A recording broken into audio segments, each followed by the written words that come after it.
আসসালামু আলাইকুম। কেমন আছেন? আলহামদুলিল্লাহ ভালো আছি। আপনার পায়ে সমস্যা হয়েছে, কি হয়েছিল পায়ে? পায়ে আগে ফোড়া উঠছিল। হ্যাঁ মানে আগুনে যখন পুড়ে যায় হ্যাঁ হ্যাঁ ওরকম পুড়ে গেছিল। হ্যাঁ।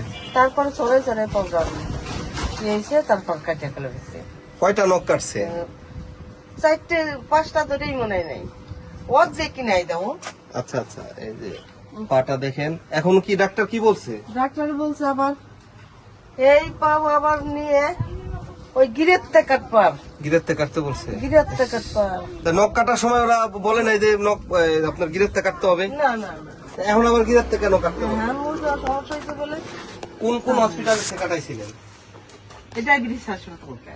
ওইখানে বিল টিল কি পরিশোধ করছেন সব? সবকিছু পরিশোধ করে নাই, ওষুধের টাকা আছে। ও তাই না? আপনার ছেলে মেয়ে কয়জন? আমার একটা ছেলে তা বিয়ে করছে? বিয়ে করছে, 3টা বাচ্চা। সে কি করে? রিক্সা চালায় খায়, তার ঘর বাড়ি নাই।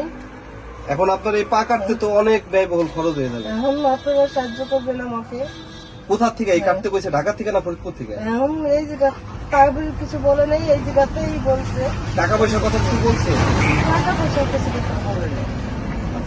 আনুমানিক ধারণা মানে দিচ্ছে কত নাকি? কি লাগতে পারে এটা কিছু না, বলছে? টাকা ধারণা? পয়সা আমাকে বলে নাই। এখন বোর কাছে বলছে নাকি আপনার বউ কোথায়? আর উঠছে না। ভাবি, এই পা কাটতে কেমন কি খরচ কিছু বলছে ডাক্তার? এই যে আপনি একটু কাটছে তাতে আপনি 1,20,000 চলে গেছে। এইটুকু 1,20,000 চলে গেছে। বলছে যে আরো কাটতে হবে, মানে আপনাদের তো সামর্থ্য নাই, তাই। ও আচ্ছা আচ্ছা, ঠিক আছে। তাহলে আমরা আসছিলাম আলিপুর 10 নং ওয়ার্ডের, এটা হলো গোডাউন।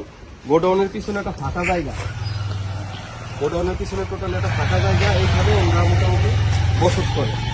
উনি মুরব্বী মানুষ, এই যে বর্তা দেখেন কিছুই নাই, মোটামুটি কোনোভাবে একটা মানুষ মানে এখানে থাকে, আশ্রয় নিচ্ছে আর কি। মানে তাদের বাড়ি না, এটা একটা সরকারি জায়গা, হয়তো বা 5 থেকে 7 ফিট জায়গার উপরে টিন দিয়ে পিছনে বাউন্ডারি ওয়াল হলো আপনার গোডাউনে, সরকারি জায়গায় থাকে। আর একটা ছেলে ইনকামের ওইরকম কোনো অপশন নাই। তারও 3টা বাচ্চা আছে। পাটা কেটে ফেলছে, আপনারা তার মুখ থেকে শুনলেন। এবং এই গিরার থেকে এখন কাটে ফেলাইতে হবে, এখানে ব্যয়বহুল খরচ। বাইদা ভাই আমি শুনতে পেয়ে আসছিলাম তাকে দেখতে, আমি যা নিয়ে আসছি তাতে আসলে তার কিছুই হবে না। এর জন্য আসলে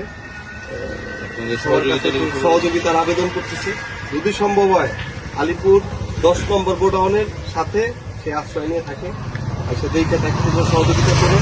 আর যদি বিকাশের মাধ্যমে টাকা পাঠাইতে চান তাহলে ওনার তো আসলে মোবাইলও নাই, ওনার ছেলের মোবাইল আছে, বিকাশ নাই।